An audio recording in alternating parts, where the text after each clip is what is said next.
is deliberating on a draft resolution. The deliberations are still underway, and we expect that the deliberations will conclude at about 6:30 or so, and the resolution as adopted will be released to you in due course. But I thought we'll give you an idea of what we are discussing. We are discussing the situation in the country. Broadly, it can be divided into the political situation,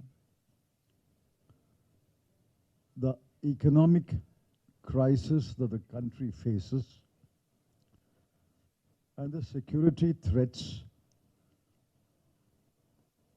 both internal and external, that are a grave challenge to the country. While the resolution has several paragraphs, broadly they will the political situation, the economic crisis that we face, and the internal and external security threats. I shall only make a brief statement on each one of them, and then we will take some questions. Firstly, on the political situation, we believe that there is a challenge to the constitutional and federal structure of the country. Federalism has been systematically weakened. State governments have been hampered and hamstrung. Revenues to state governments have been denied or reduced. And obstacles are placed in the way of state governments discharging their responsibilities. I shall give you only two examples. Karnataka's of rice to the people of Karnataka, which was an election promise. Even though Karnataka is willing to pay for the rice, the Food Corporation has been instructed to refuse to give rice to Karnataka. This has never happened in the country before. The second example is Himachal. Himachal Pradesh has faced devastation thanks to floods and landslides. Yet,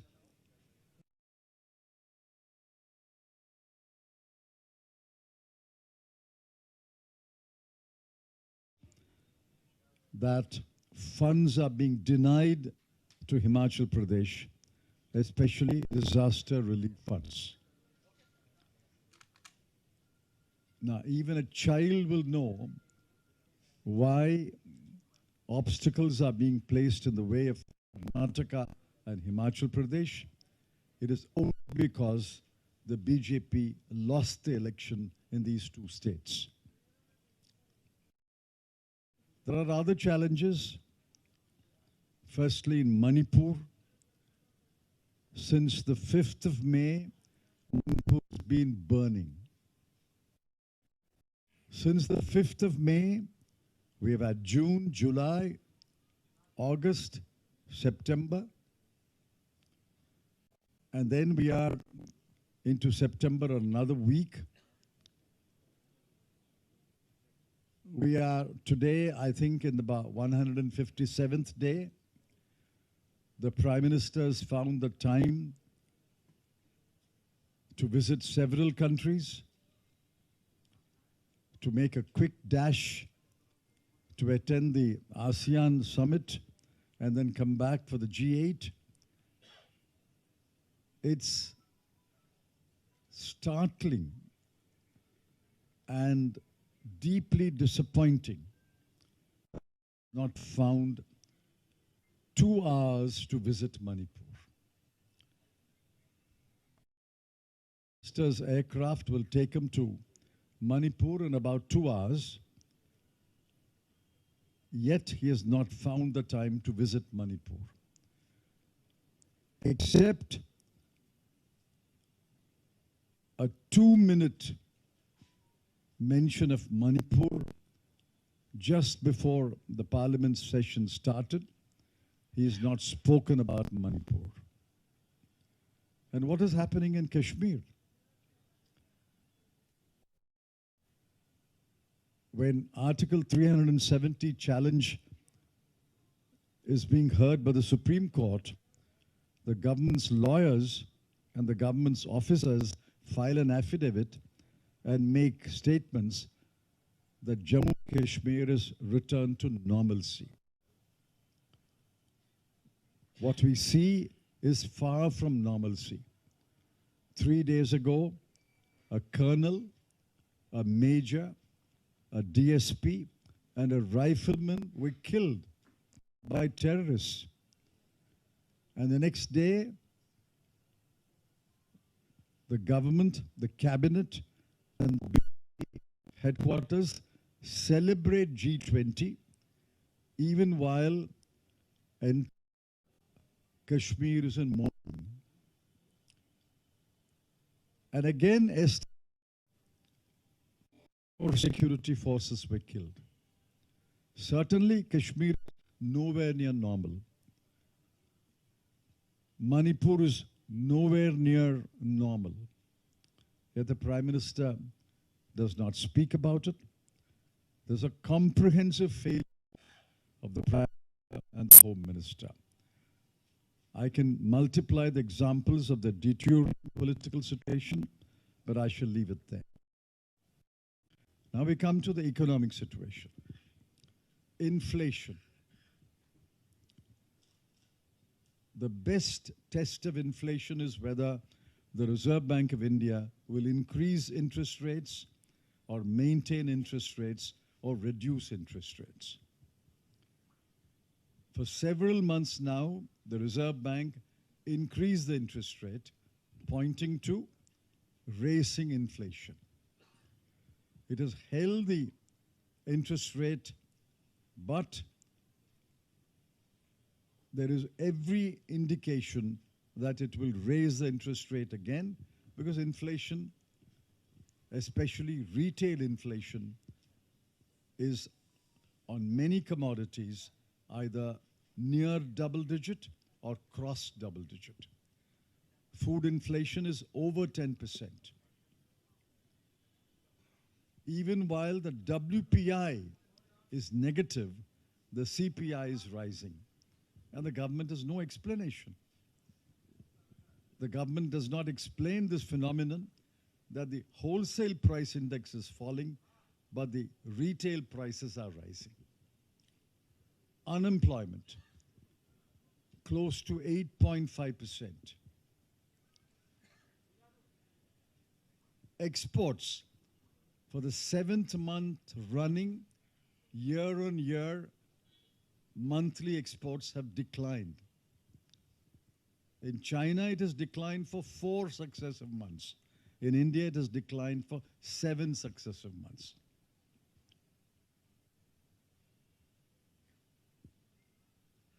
Even the last data released by the NSO shows that several indicators are pointing to a grave crisis. One learned professor in a study has pointed out that the first quarter growth rates are suspect, while growth measured by production is 7.8%. Growth measured by expenditure is only 1.4%. We've had not this kind of discrepancy in the past. So he has questioned the 7.8%.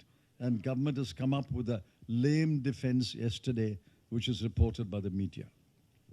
So we have inflation, unemployment, slowing growth, falling exports, falling imports, and the government's responses completely going back to the olden days of market distortion, import duties, and other trade distorting measures. These are not the answer to India's economic challenges. In fact, these so-called answers will only worsen the situation. The third is the security challenges. I've already mentioned the security challenge in Manipur, the security challenge in Jammu and Kashmir, and add to that the Chinese challenge on our northern borders. The Chinese are standing firm in their position despite numerous talks at officers level, commanders level, foreign ministers level, and maybe even the Prime Minister and the head of government in China's level. The Chinese have not retreated an inch. What happened to the brave words, status quo ante? Nobody even speaks about the status quo ante. Remember the first few days, India's demand was status quo ante. Now, does anyone speak about the status quo ante? On the contrary, the status quo is being changed every day, every month to our detriment. More buffer zones are being created on erstwhile Indian-held territory. What does that mean? We are losing territory. The Chinese are commanding the territory or holding the territory. It's the Prime Minister's statement on the all-party meeting in June 19 June 2020 that no foreign troop is in Indian territory and nobody is intruded into Indian territory. That is a statement which has encouraged China to continue its stubborn position of not retreating an inch. Therefore, we are all concerned about it. The Congress Working Committee is deliberating on these matters, and we will have a resolution shortly. And I think now we will open the floor for a few quick questions.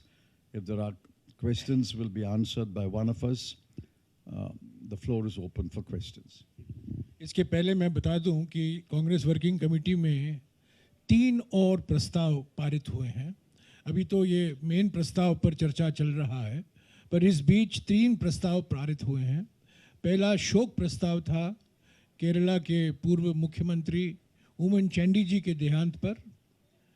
दूसरा शोक प्रस्ताव था मणिपुर में जो हिंसा हुई है, लाखों लोग विस्थापित हुए हैं, 200 या 300 लोग मारे भी गए हैं और अभी भी हिंसा चल रहा है अलग अलग ज़िले में, मणिपुर में. उस पर एक शोक प्रस्ताव पारित हुआ है.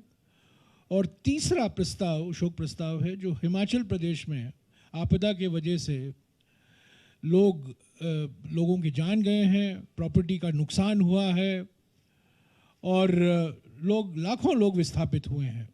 और इस प्रस्ताव में ये भी मांग की गई है कांग्रेस वर्किंग कमेटी की ओर से कि प्रधानमंत्री और उनकी सरकार जो आपदा हिमाचल प्रदेश को भुगतना पड़ा है उसको राष्ट्रीय आपदा घोषित किया जाए, ताकि जो सहायता सरकार से मिलना है वो सही पर्याप्त मात्रा में मिलेगा. अब तक नहीं मिला है, पर हम उम्मीद करते हैं कि प्रधानमंत्री कांग्रेस वर्किंग कमेटी की जो मांग है कि ये नेशनल डिज़ास्टर, ये नेचुरल डिज़ास्टर तो है पर ये नेशनल डिज़ास्टर भी है, ये प्राकृतिक आपदा है पर ये राष्ट्रीय आपदा है, ताकि केंद्र सरकार की ओर से जो राहत और सहायता मिलनी चाहिए हिमाचल प्रदेश को वो पर्याप्त मात्रा में मिले। Any questions? सॉरी,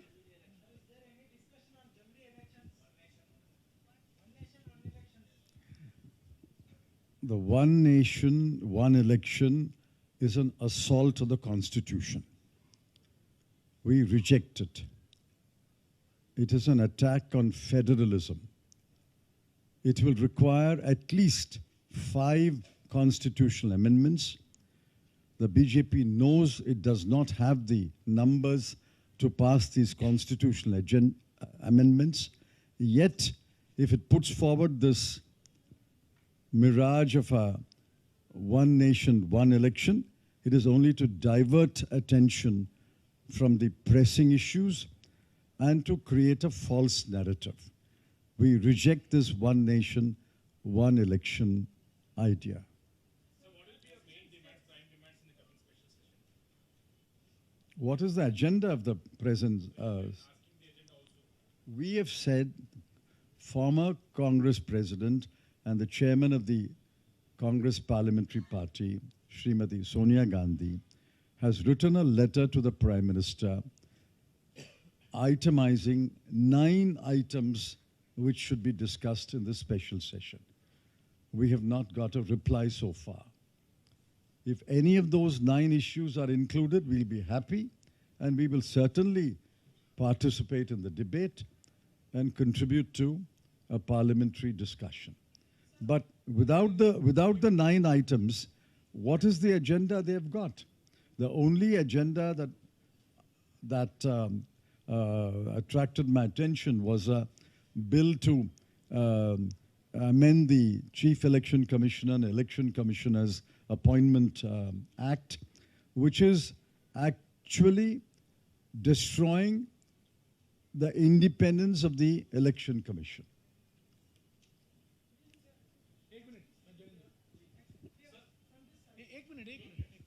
सर एक तो मेरा आग्रह ये है कि चिदम्बरम साहब ने जो अंग्रेजी में सभी प्रस्तावों का डिटेल बताए, एक बार आप उसको संक्षेप में हिंदी में वो आपको हिंदी में प्रस्ताव मिल जाएगा। हिंदी में प्रस्ताव। सवाल ये है कि भारत जोड़ो यात्रा पार्ट 2 की चर्चा चल रही है, क्या CWC की बैठक में भारत जोड़ो पार्ट 2 की बात हुई और क्या इसको लेकर के कोई फैसला की उम्मीद है? There have been requests by members of the Congress Working Committee. There have been requests that we should have a Bharat Jodo Yatra 2 from the east to the west. That matter is under consideration. Haji, any question this side?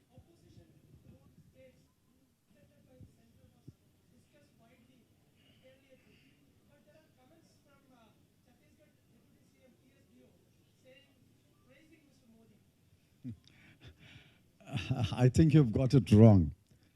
The Chhattisgarh Deputy Chief Minister was participating in an official function in which the central government and the state government were launching a project. Protocol required that he does not bring issues or areas of disagreement in such a meeting. What he said was formal, polite, and protocol consistent.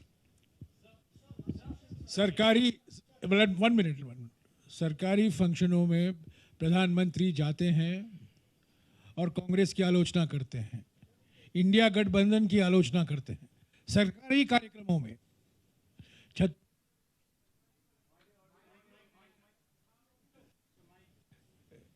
Deputy CM और प्रधानमंत्री मौजूद थे। तो प्रधानमंत्री की जो आदत है सरकारी कार्यक्रमों में विपक्ष की पार्टी करने की आलोचना की, वो पीड़ा हमें नहीं है, हम वो करते नहीं हैं। हम आलोचना राजनीतिक कार्यक्रमों में करते हैं, सरकारी कार्यक्रमों में नहीं करते हैं।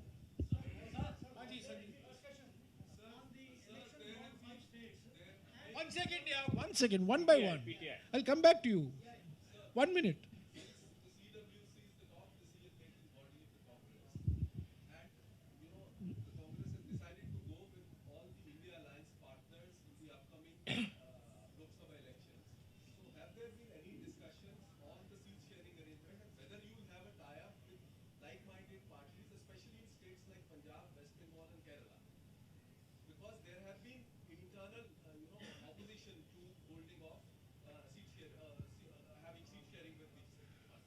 I think every member who spoke at the CWC so far has supported the India bloc, India alliance, and has suggested that we should take it forward and strengthen the India alliance. One or two members said that the seat arrangement should be concluded as early as possible.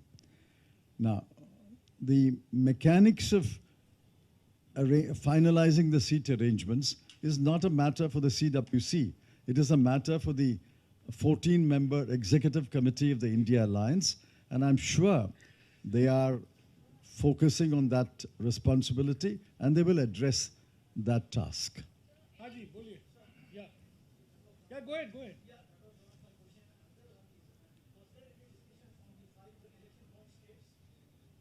Yes, obviously, well, Telangana is not in the first round.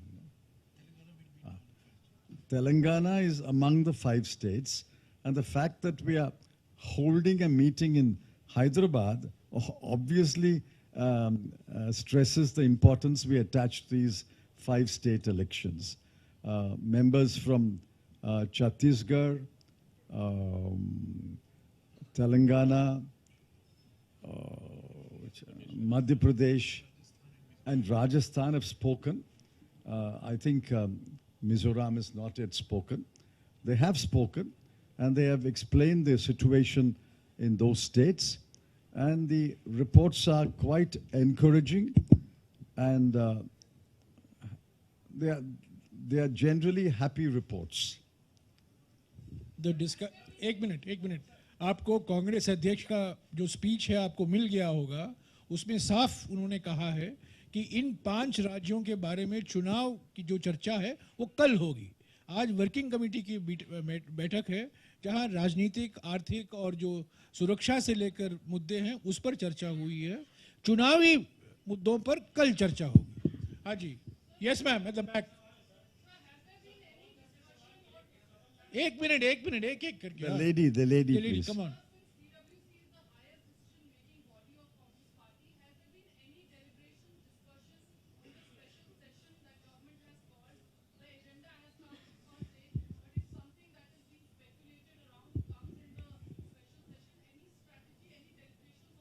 I just answered that question.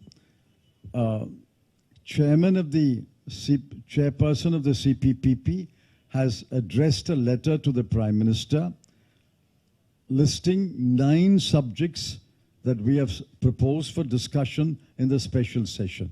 We have not got a reply so far to that letter. On the contrary, the government seems to be treating it as a routine session. The only item that attracted my attention, I may have missed anything, only item that attracted my attention was the Chief Election Commissioner and Election Commissioner's appointment bill, which is to be amended, amending the Act. And I think that that is a damaging bill. It will reduce the status of the election commissioners. It will undermine the independence of the Election Commission. We will oppose that bill. One second, please. You've had your question. Siddharth, yeah.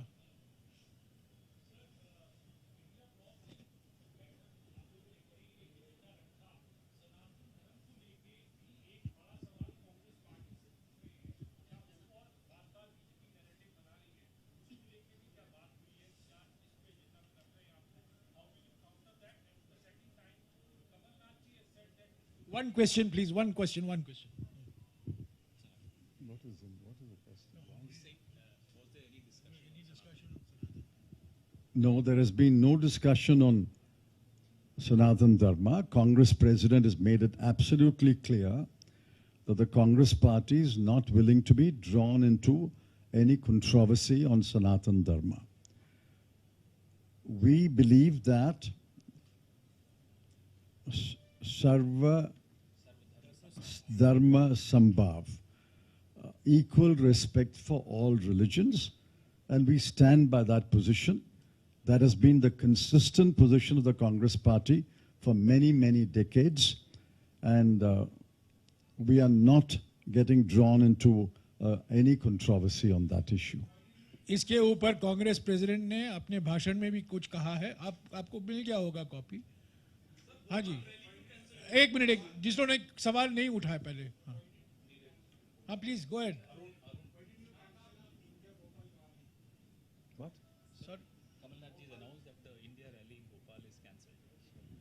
No, I have no idea. I have no information. हाँ जी Arun.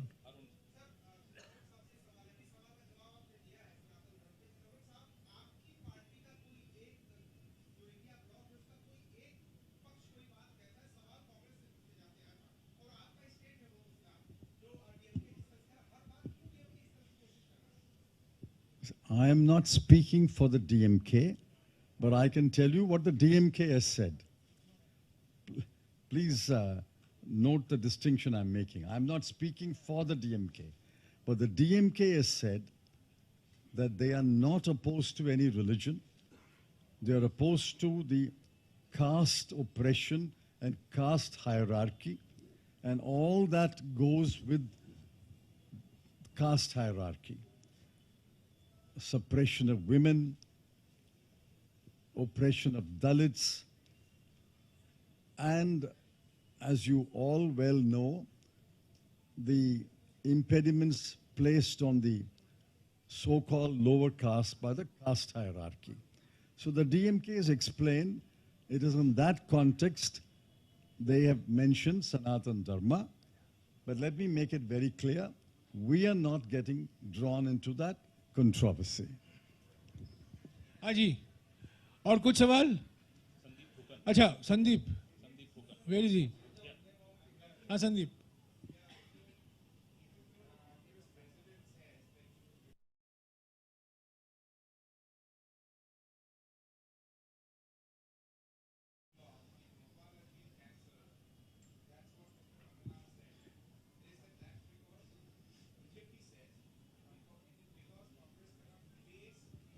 So what's the question? I didn't get it.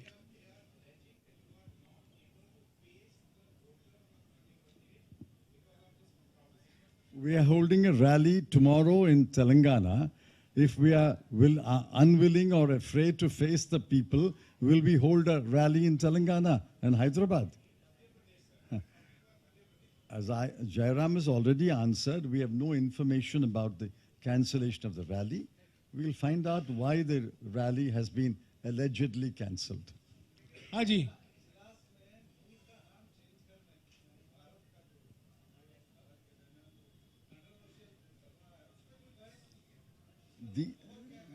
These are fake controversies.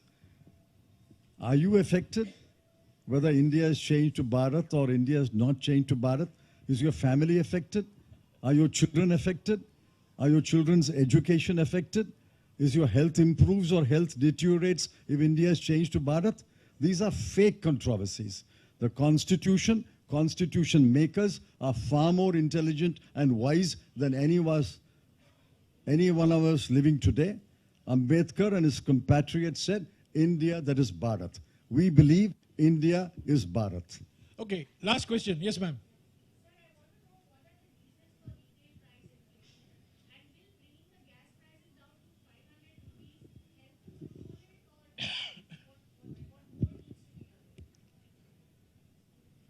Gas prices can be reduced.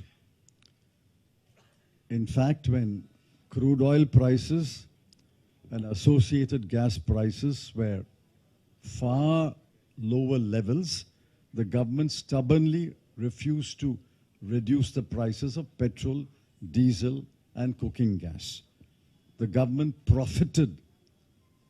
I emphasize that. Government profited from maintaining high prices.